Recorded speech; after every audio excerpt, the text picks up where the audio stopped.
Hello guys. അപ്പോൾ ഇന്നൊരു self care day ആണേ. അത്ര കാര്യമായിട്ടൊന്നുമില്ല. അതായത് ഞാനിന്ന് ഈ ജസ്റ്റ് വെയിലുണ്ടായിരുന്നു, അങ്ങനെ അത് കണ്ടതുകൊണ്ട് ടെറസിൽ കയറി ജസ്റ്റ് തുണിയൊക്കെ ഇടാൻ വേണ്ടി അങ്ങനെ കയറിയപ്പോഴാണ് ഈ കറ്റാർ വാഴ ഉണ്ടായിരുന്നത്. അത് ഫുൾ ഇങ്ങനെ കുളമായിട്ട് കിടക്കുന്ന പോച്ചയൊക്കെ കയറിയിട്ടെ. അപ്പോഴാണ് ഹോസ്പിറ്റലിലായിരുന്നത് കൊണ്ട് തന്നെ എനിക്ക് മുടിയൊന്നും അങ്ങനെ കെയർ ചെയ്യാൻ പറ്റുന്നില്ലായിരുന്നേ. ഓയിലൊന്നും തേക്കാതെ ഡാൻഡ്രഫായി, അങ്ങനെ ഫുള്ള് മുടി പൊടിച്ചിലൊക്കെ ആയി.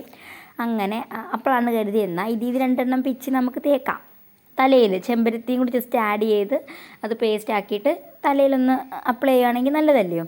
അങ്ങനെ ഞാനത് ജസ്റ്റ് ചെയ്തിട്ട് അപ്പം നമ്മൾ കരുതും, ഇതിനൊക്കെ ഞാൻ ആദ്യം ചെയ്യുന്നില്ലെന്ന് കരുതിയിരുന്നേ, കാരണം ഒത്തിരി സമയം വേണ്ടേ. പിന്നെ ഞാൻ കരുതി നമുക്ക് വേണ്ടിയല്ലയോ, അപ്പോൾ പിന്നെ നമുക്ക് കുഴപ്പമില്ലല്ലോ, നമുക്ക് വേണ്ടി നമുക്ക് സമയം കണ്ടെത്തുന്നതിൽ ഒരു തെറ്റുമില്ല അല്ലയോ. അങ്ങനെ അത് ജസ്റ്റ് പേസ്റ്റാക്കി തലയിൽ ഓയിലൊക്കെ അപ്ലൈ ചെയ്തിട്ട് തേച്ച്, പിന്നെ ഒരു ഹെയർ വാഷൊക്കെ ചെയ്ത് കുറച്ച് ഫ്രൂട്ട്സൊക്കെ കട്ട് ചെയ്ത് വെച്ചായിരുന്നേ. ഇതിനൊന്നും അങ്ങനെ എന്നും സമയമൊന്നും കിട്ടാറില്ല, വല്ലപ്പോഴും കിട്ടുന്നതാണ്. പിന്നെ എനിക്കൊരു പുസ്തകം വായിക്കാനുണ്ടായിരുന്നു. ഞാൻ അങ്ങനെ പണ്ടൊന്നും അങ്ങനെ പുസ്തകമൊന്നും വായിക്കാറില്ലായിരുന്നു, പക്ഷേ ഇപ്പോൾ ആ ശീലം ഞാൻ ആക്കി വെക്കുന്നുണ്ട്. അങ്ങനെ അതെടുത്ത് വെച്ച് നോക്കി.